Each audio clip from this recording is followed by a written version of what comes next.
My own father paid the doctor to say my baby died at birth. He screamed in my face, "I won't raise a poor man's grandchild in this house."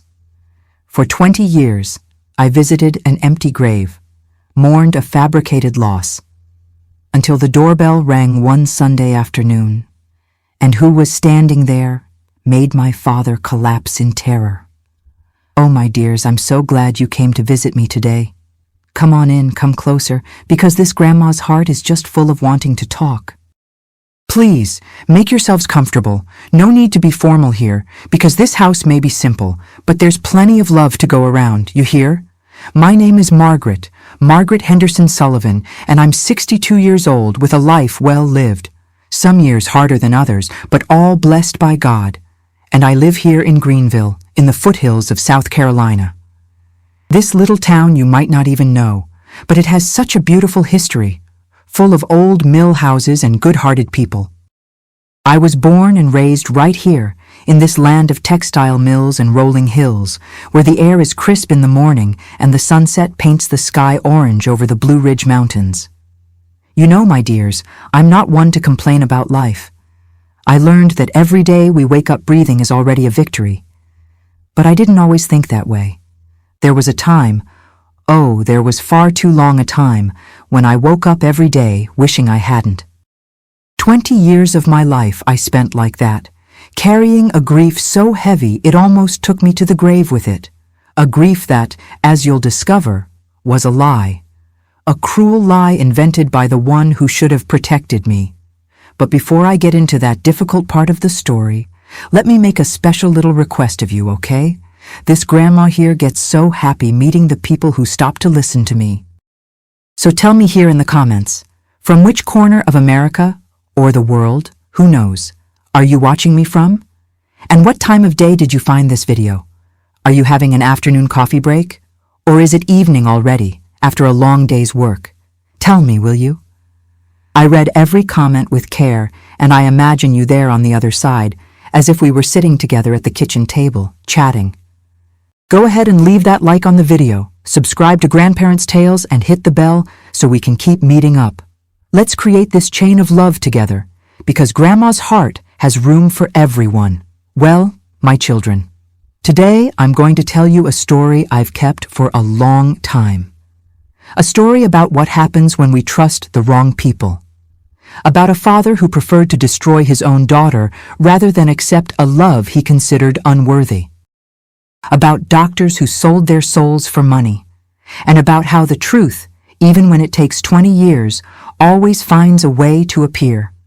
But for you to understand how I got here, kneading my bread in peace in this simple kitchen, I need to go way back to when I was a girl and thought my father was the most powerful and righteous man in the world. My family, my dears, was what the people of Greenville called old money. My father, Theodore Henderson Sullivan, owned a textile mill that employed nearly 200 people in town. Back then, in the 60s and 70s, having a mill like that was like being king of a small kingdom. Everyone knew Mr. Theodore. Everyone tipped their hat when he passed on the street. Everyone owed him favors. And my father, my father loved that power. He loved seeing fear in people's eyes, loved knowing he could destroy anyone's life with a snap of his fingers. My mother was named Eleanor Grace, a beautiful woman with auburn hair that fell to her waist and honey-colored eyes. But it was a sad beauty, you know, the beauty of a caged bird. Mama had come from a poor family over in Spartanburg, a neighboring town, and my father liked to remind her of that every time she dared to disagree with him. "I lifted you out of poverty, Eleanor," he'd say, "so be quiet and be grateful." And she would. She always would. I was an only child. My father wanted a son to inherit the mill, but after me, Mama couldn't get pregnant again. I think he never forgave me for being born a girl. To him, I was an investment, a chess piece he would use to make alliances with other wealthy families. From childhood, I heard him say, "Margaret will marry well, someone of our standing. This girl will give me grandchildren who will honor the Sullivan name." Our house was a colonial revival mansion in the historic district, one of those with white columns and black shutters. It had 2 floors, 8 bedrooms, and an enormous backyard with magnolia trees, pecan trees, and a vegetable garden that was tended by Bessie, our cook. Poor Bessie had worked for us since she was 15 and never received a thank you from my father. But it was she who gave me affection when Mama was too busy trying not to displease her husband. I remember clearly the routine of that house. In the morning, I'd wake to the smell of fresh coffee brewing and hot biscuits that Bessie made. I'd have breakfast in the breakfast nook, never in the formal dining room, which was only for important guests, and then go to school. I studied at St. Mary's Academy, a Catholic girls' school where all the daughters of wealthy families in the region went. My father insisted I have proper young ladies' education, piano, French, embroidery, etiquette. A woman doesn't need a diploma, he'd say. She needs a husband. My afternoons were lonely. My father didn't like me playing with the neighborhood children, common folk, he called them, so I'd stay in the backyard making up games by myself. I'd talk to the chickens, climb trees in secret, and sometimes Bessie would let me help in the kitchen, which was my greatest joy. It was with her that I learned to make cornbread, buttermilk pie, pecan cookies, all those southern recipes that still warm my soul to this day. The only real friend I had was Yvonne, the daughter of my father's driver. We were the same age and played in secret, because if my father found out, it would be a scandal. My daughter doesn't mix with employees' children, was the law. So we'd meet behind the vegetable garden, away from everyone's eyes, and play house, dolls, make mud pies. Those were the happiest moments of my childhood, those stolen afternoons with Yvonne. But even as a child, I already noticed something was wrong in my family. I noticed the way my father treated my mother. He never hit her, not that I saw, but his words were worse than slaps. He'd humiliate her in front of guests, criticize the food, the clothes, her hair, everything. And Mama would just lower her head and apologize. Sometimes at night, I'd hear her crying softly in her room, and that sound cut through my heart. I also noticed the way my father treated the employees, as if they were less than human, as if they had no family, feelings, dignity. He'd yell, curse, threaten dismissal over any little thing. Once I saw him slap old Samuel, the gardener, across the face because the man had pruned a rose bush the wrong way. Samuel was a gentleman of almost 60 years, white-haired, and took that slap without being able to react. That scene was burned into my memory, my dears, burned with a hot iron. Back then, Greenville was a quiet town, where everyone knew everyone, and the secrets of wealthy families were kept under lock and key. First Baptist Church was the center of everything. Baptisms, weddings, Sunday service, everything happened there. My father always sat in the first pew with the whole family, putting on the show of a godly man. Reverend Patterson dined at our house once a month, and my father donated generously to the church. No one would ever suspect that behind that facade of an exemplary Christian family, there was so much poison. The society of that time, my children, was very different from today. Women had no voice. Daughters obeyed fathers without question. And the poor, oh, the poor were treated as if they were a different species. My father breathed that prejudice, fed on it. To him, the most important thing in the world was the family name, appearances, what others would think. Feelings? Love? That was for weak people. I grew up in that environment, my dears. I grew up afraid of my own father, pitying my mother, dreaming of the day I could be free. I dreamed of marrying a good man, different from my father, a man who would treat me with kindness. Little did I know that fate would play such a cruel trick on me. It would give me exactly the love I dreamed of, only to later tear it from me in the most brutal way you can imagine. It was when I turned 18 that everything began to change. That year, a new young man came to work in our garden. It was March of 1981 when James appeared in my life. I had just turned 18. My father had thrown a huge party, more to show off than to please me, and I was sitting on the back porch reading a book when I heard an unfamiliar voice. "Excuse me, miss, do you know where the gardener's quarters are?" I looked up and saw him for the first time. Tall, lean, tanned from the sun, dark wavy hair and the greenest eyes I'd ever seen in my life. He looked to be in his early 20s. He wore simple clothes, slightly worn, and held a baseball cap in his hand, all awkward. "Mr. Samuel retired," I said, trying not to stutter. "Are you the new gardener?" He smiled, and that smile, my dears, that smile lit up my whole world. "Yes, ma'am. James Cooper, pleased to meet you." James had come from Asheville, a town nearby, to work at our house. He was the son of farmers, poor but honest people, and had learned the gardening trade from an uncle. My father hired him because he charged little and had good references. He had no idea that this humble young man would turn his daughter's world upside down. At first, we barely spoke. I'd stay on the porch with my books, he'd tend the garden, and it was just polite good mornings and good afternoons. But gradually, without realizing it, I began to notice him. The caring way he treated the plants, as if they were children. The patience he had teaching Bessie how to grow an herb garden.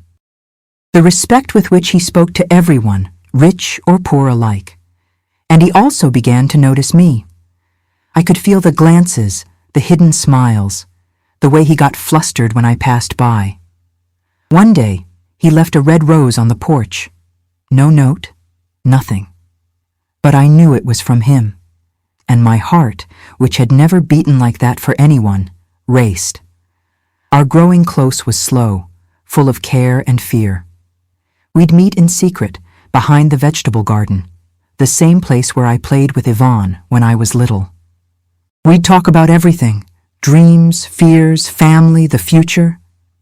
James would tell me about his difficult childhood in Asheville, how he lost his mother early and was raised by his father alone. I'd tell him about the gilded cage that was my life, about the father who treated me like merchandise. And with each conversation, each stolen meeting, I fell more in love. The first kiss happened on a night in June during the county fair. The whole town was decorated. There were carnival rides, cotton candy, funnel cakes. My parents had gone to a party at another rich family's house, and I faked a headache to stay home. James waited for me in the backyard, under the big magnolia tree, and when our lips met, I knew I would never be the same again. From there was no turning back. We loved each other with the intensity of those who know they're doing something right and something wrong at the same time. Right because the love was true, pure, beautiful. Wrong because my father would never accept it, never. The months passed, and our love grew. James talked about asking for my hand in marriage, about taking me away from that house, about building a simple but happy life. "I don't have money, Margaret," he'd say, "but I have 2 hands to work and a heart that's all yours." And I believed him. I believed with all my soul. It was in early 1982, shortly after I turned 19, that I discovered I was expecting a child. I remember the exact day. It was February, it was scorching hot, and I had gotten sick in the morning for the 3rd time in a row. Bessie, who was smart and had seen a lot in her life, looked at me with those knowing eyes and asked quietly, "Child, are you late?" I took the test in secret, at a pharmacy across town where nobody knew me. When I saw the positive result, I cried. I cried with joy, fear, desperation all at once. A child, James's child, the most beautiful and most dangerous thing that could happen. I told James that same night. He turned white as a sheet, then cried, then hugged me so tight he almost broke my ribs.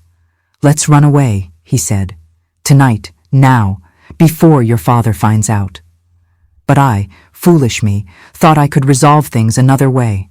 I thought if I told my father, if I begged, if I showed him that James was a good man, maybe he'd accept. Maybe. What a mistake, my dears. What a terrible mistake. When I worked up the courage to tell him, my father was in his study, smoking a cigar and checking the Mills books. I walked in trembling, my hands sweating, my heart wanting to jump out of my mouth. And I spoke. I said I was pregnant. I said the father was James. I said we loved each other and wanted to get married.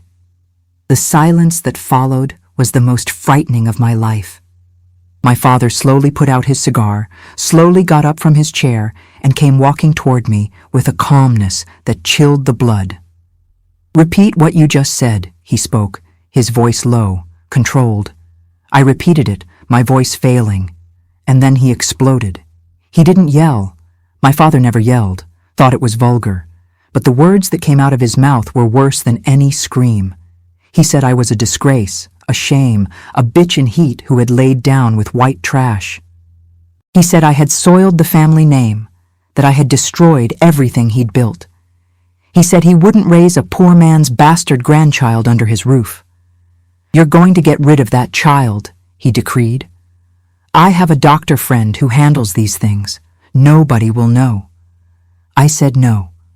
For the first time in my life, I said no to my father. I said I was going to have that baby, that I loved James, that we would leave and he'd never have to look at my face again. The slap came fast, precise, and threw me to the floor. My mother, who had heard everything from the doorway, started crying, but did nothing. She never did anything.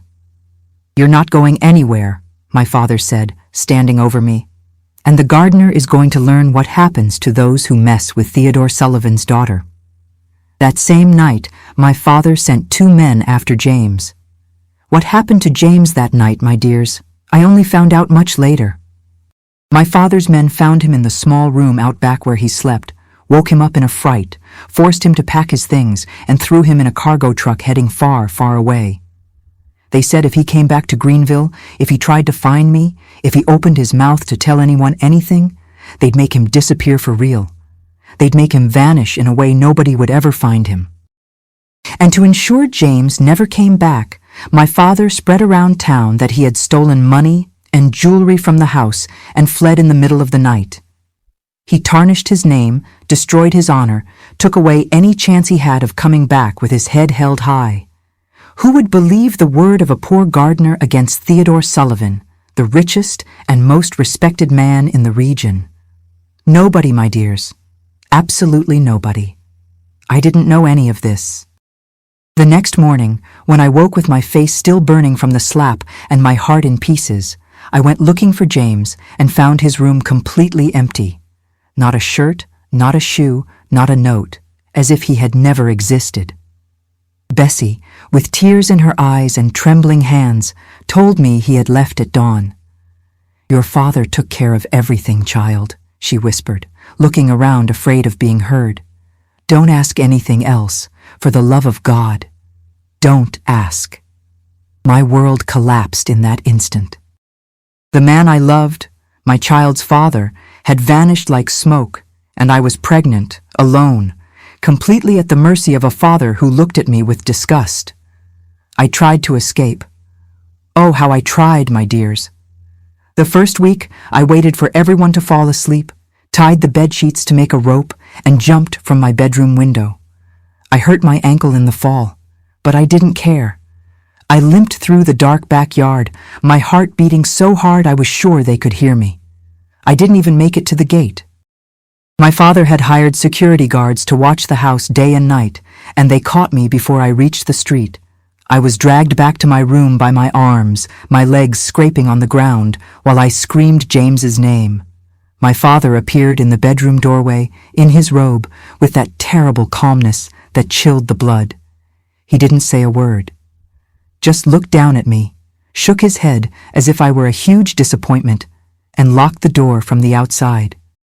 I heard the sound of the key turning, and that sound, my dears, that sound was engraved on my soul forever.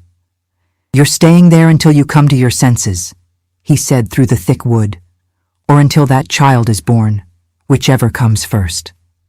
And so began the longest and darkest months of my life. My father kept me practically locked in that room during the entire pregnancy. The door stayed locked from the outside, and only Bessie had permission to enter 3 times a day to bring food and empty the chamber pot. The windows were boarded up from inside with thick planks, leaving just a minimal crack of light through which I tried to peek at the world outside. I lived in the gloom, like a caged animal, feeling my belly grow and my heart die slowly, day after day, week after week. The room reeked of mold, sadness, loneliness. The walls seemed to close in a little more each passing day. I'd walk in circles like a madwoman, talk to myself, cry until I had no more tears, and then cry more. The only window to the world was Bessie, who'd come in quickly, leave the tray, and exit with downcast eyes, without the courage to look at me. I could see she suffered too, that she wanted to help me, but was too afraid of my father. Everyone was. My mother, Eleanor, came to see me only once during all those months. She entered the room with eyes red from crying, her hands wringing an embroidered handkerchief, and stood staring at me for a long time without saying anything. I extended my arms to her, begging for a hug, some affection, anything. And you know what she said, my dears? You know what my own mother said to me in that moment? Why did you do this to us, Margaret? Why couldn't you just obey? Your father only wanted what was best for you. And she left. Without hugging me, without consoling me, without even touching my hand. That was the last time I saw my mother look me in the eyes. She died of pneumonia 2 years later, and to this day I wonder if it wasn't from shame, from sadness, from swallowing so many words she never had the courage to say. I forgave her, my dears. I forgave because she was also a victim of my father in her own way. But the pain of that visit never quite healed. The days dragged on, endless. I'd wake up, eat what Bessie brought, almost always without appetite, but forcing it for the baby's sake, stare at the peeling wall, talk to my child in my belly, cry, sleep, and repeat it all the next day. The only thing that kept me alive, the only light in all that darkness, was feeling my baby's little kicks. Each movement was proof that I wasn't alone, that there was someone there who needed me, who depended on me, who loved me without even knowing me yet. I gave the baby names in my thoughts. If it was a boy, I'd call him Lucas, which means bringer of light, because that's exactly what he did. He illuminated all that darkness trying to swallow me. I'd promise him, quietly, with my hand on my belly, that we'd get out of there, that I'd find James somewhere in the world, that we'd be a happy family, that everything would be okay. Sweet lies I told myself to keep from going completely mad. My father would appear in the room from time to time, always with that icy calm that was worse than any shouting. He'd sit in the chair near the door, cross his legs, light a cigar, and look at me with disgust while the smoke rose to the ceiling. Then he'd start talking. He'd talk for hours sometimes, and I was forced to listen in silence. He'd say I was a disgrace, a stain on the family name, living proof of his failure as a father. He'd say that baby would be born marked by sin, that it had no future, that it was better for everyone if it never existed. He'd say no decent man would want me after that I'd die alone and abandoned, that I deserved everything bad that was happening. You can still repent, he'd say, slowly blowing out smoke. You can still fix this. There's still time. I know doctors who do the job clean, without leaving a trace. Nobody needs to know. Every time he suggested that, I'd put both hands on my belly and say no. It was the only word I could still say to him. No, no, no. My voice would come out weak, hoarse from so much crying, but firm. And he'd leave huffing, slamming the door, promising I'd regret it bitterly, that I'd see what he'd do. Reverend Patterson's visits were the worst of all, my dears. My father called him several times to try to convince me to give the baby up for adoption after it was born. The Reverend would sit in the room with his black cassock and thick rosary beads in his hands and talk about sin, shame, how I had offended God and the sacred institution of family. His voice was gentle, almost sweet, but the words were pure poison. He'd say an unwed mother had no ability to raise a child properly, that I would condemn the child to a lifetime of misery, humiliation, and finger-pointing. He'd say the Christian thing, the right thing to do, was to give the baby to a respectable and stable family that could give him everything I never could. He'd say God would forgive me if I did the right thing. Think of the child, Margaret, he'd say, slowly moving the rosary. Think of what's best for him, not yourself. True motherly love is the kind that knows when to let go. Do you want your child to grow up being pointed at on the street as the son of an unwed mother, a fallen woman? Do you want him to carry that cross his whole life because of your selfishness? I'd listen in silence, my hands gripping my belly, my heart bleeding inside. How could a man of God say those things? How could he not see that the only sin in that house was my father's cruelty, the prison he'd created for his own daughter? But I had no strength to argue with a reverend. I'd just wait for him to leave, with his false blessings and poisoned words, so I could cry in peace while hugging my belly. The pregnancy was very difficult, my dears. I almost never saw the sun, barely moved from my spot, ate poorly, slept even worse. The baby grew, but I withered. I had terrible nightmares every night. I dreamed the child was born and vanished from my hands, that I searched the whole house screaming his name and only found locked doors, dark hallways, cruel laughter. I'd wake up in a cold sweat, trembling, with my hands on my belly to make sure he was still there, still alive, still mine. When October came, I was already huge, exhausted, sick in body and soul. I could barely get out of bed. The town doctors couldn't see me. My father was terrified someone would discover the situation and spread the scandal through society.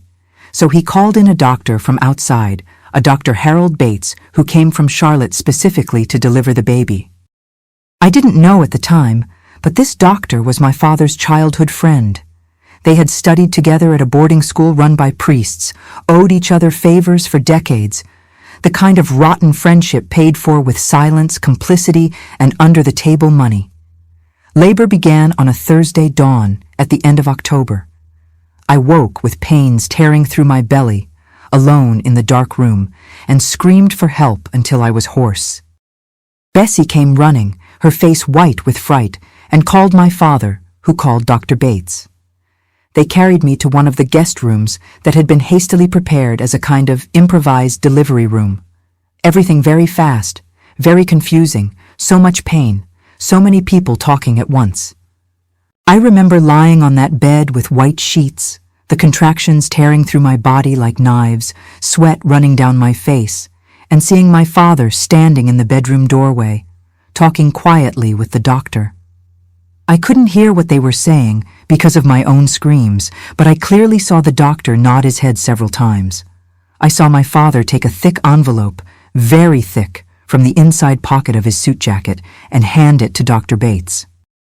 I saw the doctor weigh the envelope in his hand, satisfied, and tuck it in his white coat pocket. In that moment, even with all the pain, a voice inside me screamed that something was very wrong. But before I could think straight, Dr. Bates approached me with a syringe in hand. "I'm going to give you something for the pain, Miss Margaret," he said, with a fake smile that didn't reach his eyes. "You'll sleep for a bit, and when you wake up, it'll all be over. It'll be quick." I didn't want to sleep. I wanted to see my child being born, wanted to hear his first cry filling the room, wanted to hold him in my arms and never let go. I tried to struggle, tried to push the syringe away, tried to scream no, that I wanted to stay awake. But I was too weak, and strong hands held my arms. I felt the needle prick my arm, cold, precise, and in a few seconds, everything around me started spinning, voices became distant, and darkness swallowed me completely. When I finally woke up, the sun was already high outside. I was back in my locked room, weaker than I'd ever been in my life, aching in every part of my body, with my belly empty and flaccid under the sheet. And my baby, my Lucas, was nowhere to be found. When I opened my eyes that morning, my dears, the first thing I did was bring my hands to my belly. It was a mother's instinct, you know? That gesture I repeated all the time, every day, for months. But this time, my hands found emptiness. An enormous, flaccid, painful emptiness The belly that before was round, firm, full of life, was now just sagging skin and silence. My child was no longer inside me. He had been born. He was somewhere in that house waiting for my embrace. I tried to get up, but my body wouldn't obey.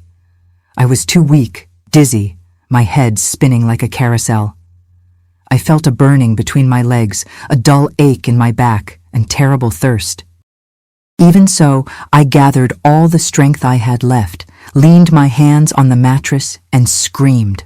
I screamed with everything I had in my lungs. "My baby! Where's my baby? Bring me my baby!" My voice echoed off the walls of that locked room, and I waited. I waited to hear a baby's cry, waited to see Bessie coming in with that little bundle of cloth in her arms, waited to feel the weight of my Lucas on my chest. But what I heard was the sound of heavy footsteps in the hallway. A man's footsteps. The door opened slowly, creaking, and who entered wasn't Bessie with my baby. It was my father, Theodore Sullivan himself, impeccably dressed as always, with that master-of-the-world posture I'd known since childhood, and right behind him, almost hidden in the shadow, Dr. Harold Bates, still in his white coat, with an expression on his face I'll never forget as long as I live. A rehearsed mixture of pity and calculated coldness, like an actor playing a role he'd hurriedly memorized. My father stopped beside the bed, looking down at me with those hard eyes like polished stone. He said nothing, didn't extend his hand, didn't ask how I was, just stood there, still, waiting, as if watching a scene he himself had written. The doctor approached with careful steps, pulled a chair that was in the corner of the room, sat very close to me, and held my hand between his. His hand was cold, my dears, cold as a dead man's hand. And it trembled slightly, almost imperceptibly. "Miss Margaret," he began, his voice gentle, trained, professional. "I need you to be very strong now. I need you to listen to me calmly, okay? Can you do that for me?" My heart raced in my chest. The blood drained from my face. Something inside me already knew what was coming, already felt the weight of those words before they were even spoken. But I refused to believe it. I refused with all my strength. "Where's my baby?" I asked again, my voice trembling so much you could barely understand. "I want to see my baby. Bring him to me. Please, please." Dr. Bates lowered his eyes, looking away from my gaze. He shook his head slowly, from side to side, in a gesture that seemed like slow motion. And then he released the phrase that destroyed my life, that shattered my soul into 1,000 pieces. "I'm so sorry, Miss Margaret. So very sorry. The baby." The baby was born with the umbilical cord wrapped around his neck. We tried everything, tried to resuscitate, tried all the procedures, but he didn't make it. The baby was stillborn. Please forgive me. The world stopped spinning. Time froze. The air left my lungs and never came back. I heard every word he said, every syllable entered my ears, but my brain refused to process it. No, it couldn't be. It couldn't be true. It had to be a nightmare. I was going to wake up. I had to wake up. "No," I whispered, shaking my head slowly, then faster, faster. "No, no, no, no, you're lying. My baby's alive. I know he is. I felt him kicking yesterday. He was strong. He was healthy. You're lying to me. Bring him here. Bring me my baby now." I tried to get up from the bed in a desperate impulse, but my father took a step forward and pushed me back onto the mattress with just one hand on my shoulder. He didn't even need to use force. I was so weak any child could have knocked me down. I fell backwards, the air leaving my lungs, tears finally exploding from my eyes. "Stop this nonsense, Margaret," my father said, his voice cold and controlled as always. "What happened, happened. There's no going back. There's no point screaming like a lunatic."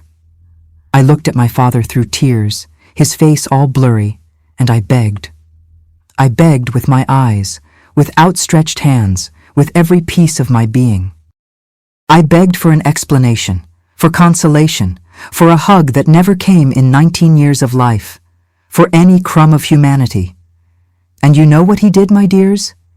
You know what my own father did in that moment when his daughter had just lost a child. He shrugged.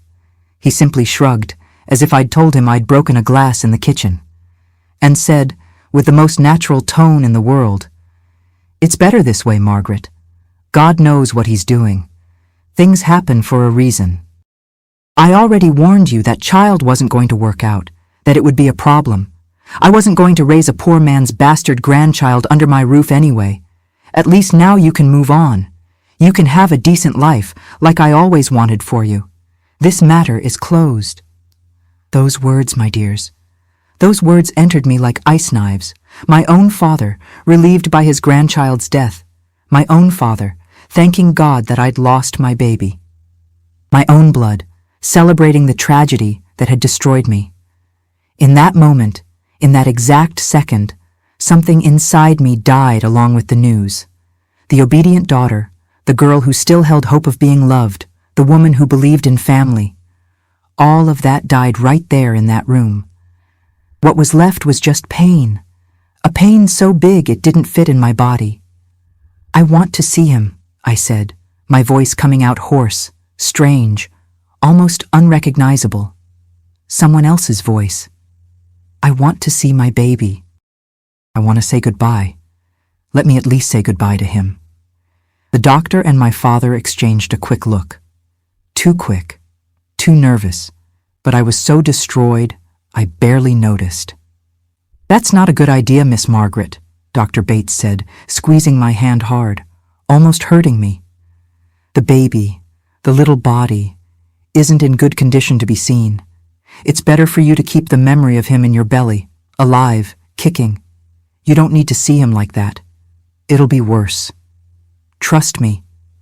"But the funeral," I insisted, tears flowing nonstop, soaking the pillow, soaking everything. "I want to go to the funeral. I need to be there. I'm his mother. Please." "We already took care of everything," my father interrupted, dry as stone. "Reverend Patterson did a private blessing early this morning, while you slept. The body's already been buried in the municipal cemetery, in an unmarked grave. There was no reason to make a fuss.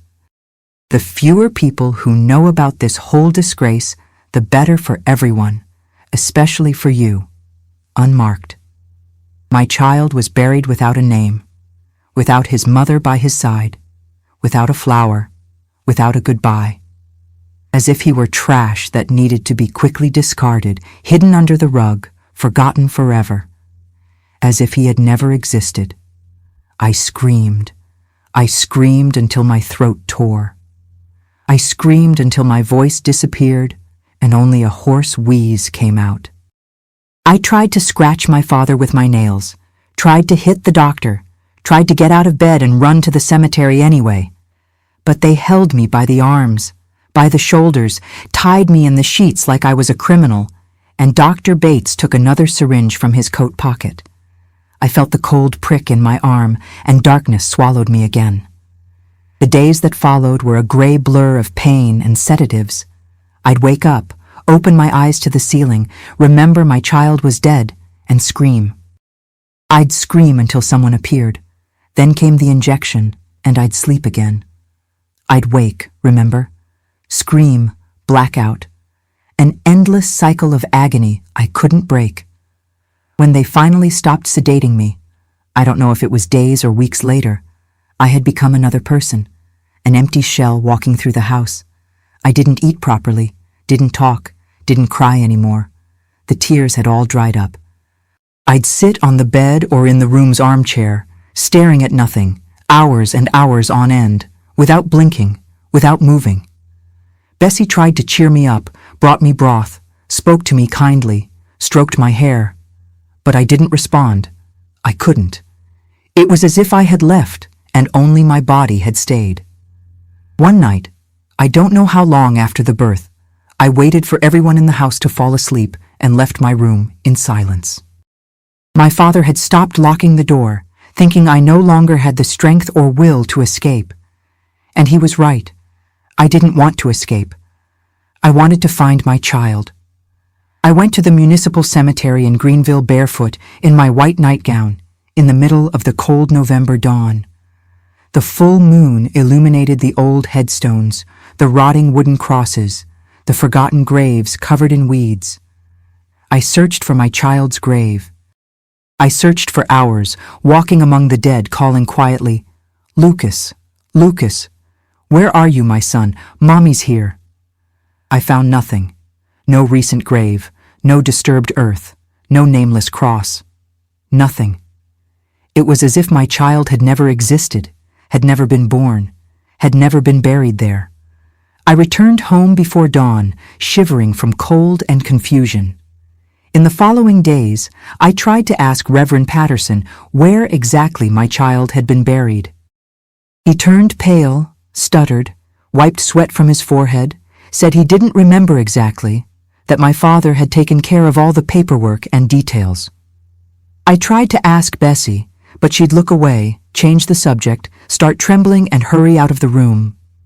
Something didn't add up, my dears.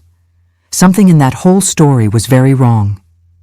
But I was too destroyed to think straight, too destroyed to investigate, to ask questions, to insist. I ended up convincing myself that my mind was playing tricks, that grief was slowly driving me mad, that I had searched in the wrong part of the cemetery. It was easier to believe that than face the possibility of an even more terrible truth.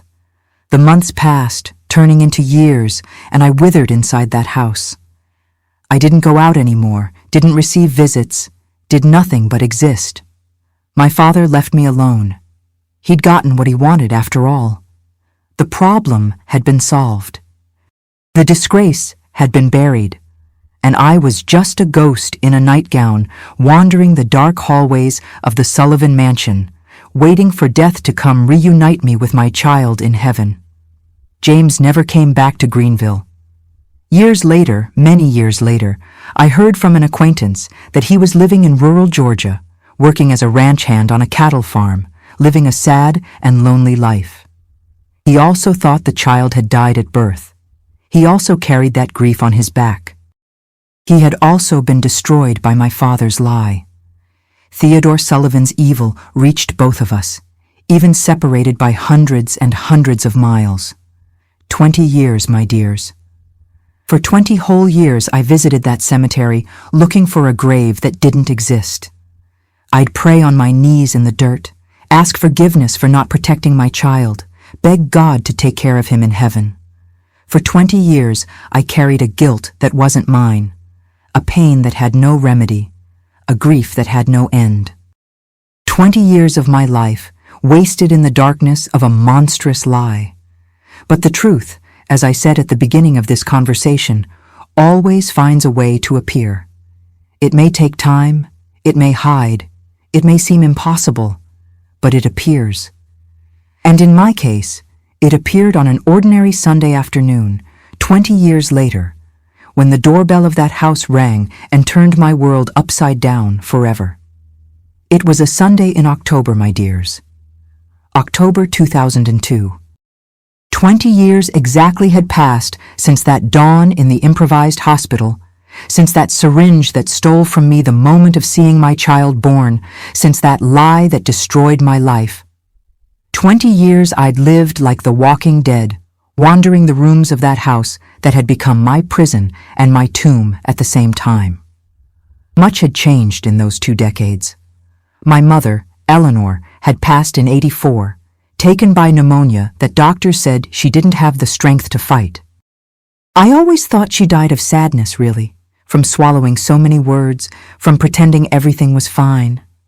Reverend Patterson had also passed on, and I confess I didn't shed a tear for him. Bessie was still at the house, older, more hunched over, but still with those kind eyes that were my only comfort for years. And my father? Oh, my father had aged in a way that was a pleasure to see. And forgive this grandma for the spite, but it's the truth. Theodore Sullivan, the all-powerful mill owner, the man nobody dared contradict, had turned into a bitter, bankrupt old man. The mill had gone under in the early '90s, swallowed by competition and my father's own administrative errors. The bad investments accumulated, debts grew, and little by little everything he'd built crumbled like a sandcastle in the tide. That Sunday in October, the Sullivan mansion was falling apart. Paint peeling, roof leaking, furniture sold one by one to pay the bills. Only the house itself was left, and it was about to go to auction on Monday. The bank had bought up all my father's debts and given an ultimatum: either pay everything by the weekend or lose the property.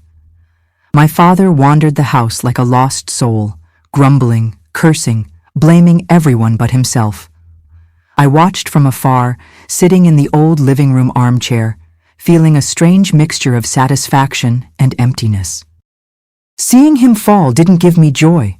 I hadn't felt joy in a long time, but it didn't give me pity either. That man had destroyed everything I loved. Let him reap what he sowed. Lunch that Sunday was silent and sad. Me, my father, and Bessie sitting at the table too big for the three of us, eating chicken stew that barely had any taste. My father wouldn't stop complaining. "Tomorrow they're taking this house," he grumbled, chewing angrily. 75 years old, and I'm going to die on the street like a homeless person. Is this what I deserve after everything I did for this town? I didn't respond. I had nothing to say. I just wanted that lunch to end so I could go back to my corner and continue my ghost existence in peace. That's when the doorbell rang. The sound echoed through the empty house, and the three of us looked at each other. We weren't expecting any visitors. Nobody visited the Sullivans anymore. The rich friends had disappeared along with the money, and those who remained were ashamed to be seen there. "Must be the bailiff," my father growled, throwing his napkin on the table. "Come to humiliate me ahead of time. Let me kick that vulture out." He got up from the chair with difficulty. His knees weren't what they used to be, and dragged his slippers down the hallway to the front door. I stayed at the table, without the energy to get up, poking at the food on my plate. I heard the door open. I heard a moment of silence, and then, my dears, I heard a sound I'll never forget as long as I live. A scream, but it wasn't a scream of anger as I expected. It was a scream of pure terror, a high-pitched, strangled scream from someone seeing a ghost from the past, from someone seeing something impossible right in front of them. "No! Impossible! You're dead! You have to be dead!" My heart raced. I dropped my fork, which fell on the plate with a metallic sound, and jumped up from the chair. I ran down the hallway as fast as my legs would allow, blood pounding in my ears, not understanding anything that was happening. When I got to the entrance hall, I found my father collapsed on the floor. He was sitting on the cold marble, his back against the wall, white as a sheet, trembling from head to toe. One hand was pointing at the open door, and his eyes were wide in a way I'd never seen. They looked like they were going to pop out of their sockets. I followed his gaze to the door, and what I saw there, my dears, what I saw standing in the doorway that Sunday in October, changed my life forever. It was a young man, actually. He must have been about 20. Tall, strong, well-dressed in an impeccable dark suit that seemed to cost more than everything left in that house. He was holding a leather briefcase in his left hand, and his face, oh, his face. It was like looking at the past. It was like seeing James again, young, handsome, full of life. The same bright green eyes, the green of banana leaves after the rain, the same strong, determined chin, the same wavy black hair, only shorter, neater. And on his neck, clearly visible above the collar of his white shirt, there was a mark. A birthmark shaped like a crescent moon that I had seen on the ultrasound so many years ago. The young man didn't look at my father collapsed on the floor, didn't pay him any mind. Those green eyes were fixed on me, and they were full of tears streaming shamelessly down his cheeks. When he spoke, his voice came out choked, trembling, but firm. "Hi, Mom. It took me 20 years, but I found you, and I discovered that my grave at the cemetery has been empty all this time." My knees gave out. I collapsed right there in the hallway, my legs without any strength, and a sound came from my throat that I can't even describe. It wasn't a scream, it wasn't crying, it was something primitive, animal, from the depths of the soul. It was the sound of a mother recognizing the child she thought she'd lost forever. "Lucas," I whispered, tears pouring. "Lucas, my son, my boy." He crossed the doorway in 2 long strides, knelt in front of me and hugged me. He hugged me so tight I could barely breathe, but I never wanted him to let go.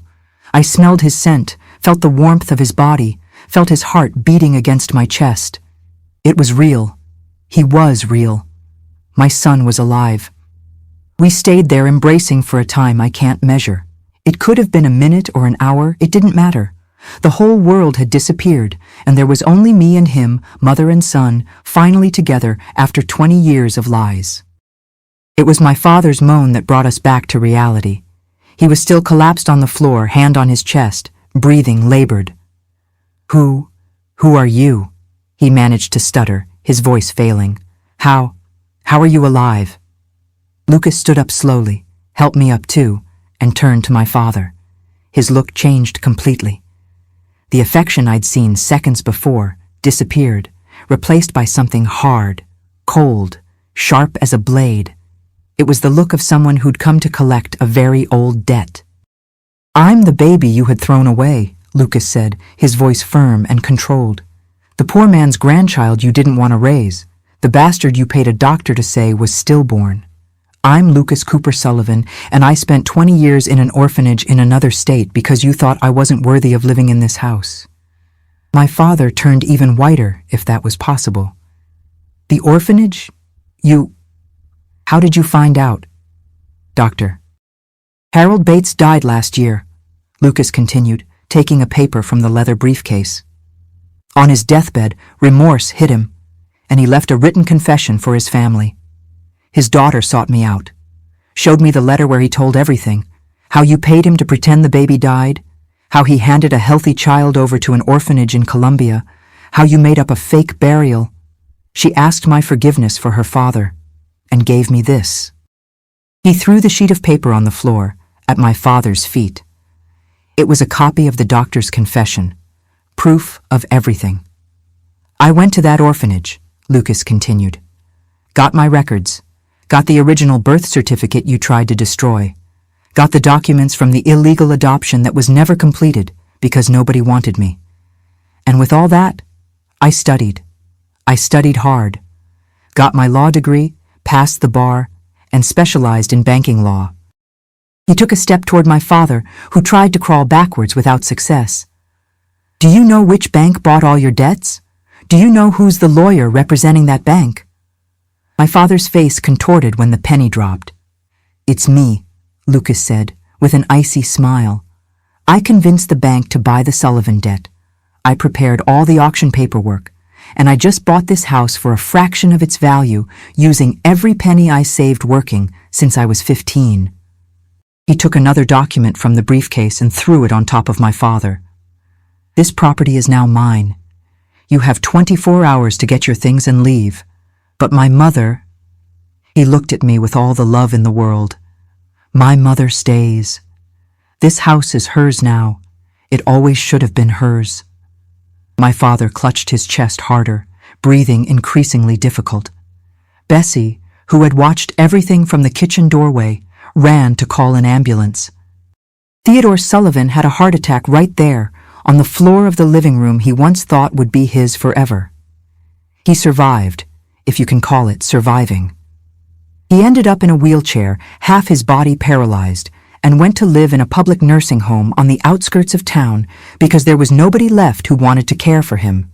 The rich friends disappeared, the employees left, and the Sullivan name became synonymous with shame in Greenville. And me?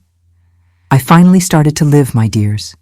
At 39 years old, embraced by the son I thought I'd lost, I finally started to truly live. And here I am, my dears, 23 years after that Sunday that changed everything. 62 years old, still living here in Greenville, in this same house that was once a prison and today is my true home. The walls are the same, the address is the same, but the energy running through these rooms is completely different. Where there was once fear, today there's children's laughter. Where there was once deadly silence, today there's the smell of cake in the oven and music playing on the kitchen radio. Lucas renovated the entire house after he bought it back, or rather, after he bought it back for me. Changed the leaking roof, painted the walls cheerful colors, fixed the wooden floors that creaked everywhere. But he made a point of keeping some things the original way. The blue windows on the facade, the iron railing on the porch, the copper pots in the kitchen that were my grandmother's. "This house has history, Mom," he said. "We don't erase the past, we transform it." My son, oh my son. How proud I am of that man, my dears. Lucas today is 43 years old, a respected lawyer here in the region, married to a wonderful woman named Rachel that he met in college. Rachel is a history teacher at the county high school, a sweet and firm woman at the same time, who treats me like I'm her mother too. They live in a house nearby, 10 minutes walk, and almost every day they come to visit me. And the grandchildren, my dears? Oh, the grandchildren are the cherry on top of this new life God gave me. I have two. Benjamin, 12 years old, who's the spitting image of his father and grandfather, those same green eyes that won me over back then, and Melissa, 8, who takes after her mother and has a strong personality that makes me laugh every day. Both of them are here at the house on weekends, helping me in the kitchen, making a mess in the living room, filling these rooms with life. It was because of them that I started my little baking business, you know? It all started when Benjamin was about 5 and asked me to teach him how to make bread. We spent the whole afternoon kneading the dough, waiting for it to rise, putting it in the oven. When the bread was ready, golden and fragrant, he took a bite and said, "Grandma, this bread is so good, you should sell it." I laughed at the time, finding it funny, but the seed was planted. Today, 23 years after getting my life back, I make breads, cookies, cakes, and biscuits by order for the whole neighborhood. Nothing too big. This grandma doesn't have the stamina for a factory anymore, but enough to keep me busy and always have people stopping by the house. Every Tuesday and Friday morning, the neighbor ladies come to pick up their orders, have a coffee with me, catch up on conversation. Bessie, who's now 84 years old and lives in a small room out back that Lucas specially renovated for her, still helps me separate orders and attend to customers. We make quite a pair, me and her, two stubborn old ladies who refuse to stop. You must be wondering about James, aren't you? Lucas's father, the man I loved so intensely when I was young. Well, my dears, this part of the story also had a beautiful ending.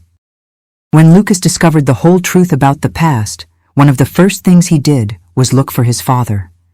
He found James on a farm in rural Georgia, already with graying hair, living alone, still carrying the grief for the child he thought he'd lost. The reunion of the two was like a movie, my dears. Lucas told me that when he arrived at the farm and introduced himself, James fainted. Really fainted, fell to the ground like a board. When he woke up and understood his son was alive, he cried for 3 straight days without stopping. The two spent a whole week together, talking, getting to know each other, making up for lost time. James came to see me too, a few months later. I was in the kitchen making bread, always making bread, when I heard the doorbell ring. I opened the door and came face to face with those green eyes I'd never forgotten, now framed by wrinkles and white hair. We stood for a long time just looking at each other, unable to say anything. Then he opened a smile, that same smile that won me over back then, and said, "Hi, Margaret. I took a while, but I came back." I won't lie to you. We tried to rekindle the romance. We dated for a few years, even lived together for a time. But we were different people from those young lovers from 40 years ago. The love still existed, but it had transformed into something else, a deep affection, a true friendship, immense respect. Today, James lives in Asheville, his hometown, but comes to visit me every month and spends Christmas and Easter here with us. We're a family, my dears, a strange family patched together, full of scars, but a real family. And my father? Theodore Sullivan lived another 8 years after that heart attack, trapped in a wheelchair in a public nursing home on the outskirts of Greenville. I went to visit him only once, more for my own closure than any obligation. He was unrecognizable, thin, hunched, with the empty look of someone who'd lost everything. He didn't ask for forgiveness, didn't apologize for anything, just kept looking at me with those eyes that were once so hard and now were just sad. I said what I had to say, turned my back, and left. Never went back. When he died in 2010, I didn't go to the funeral. Sometimes, when I'm alone needing my bread at dawn, I think about everything I went through. I think about the girl I was, the woman I became, the pains I carried, and the joys I finally found. And I give thanks, my dears.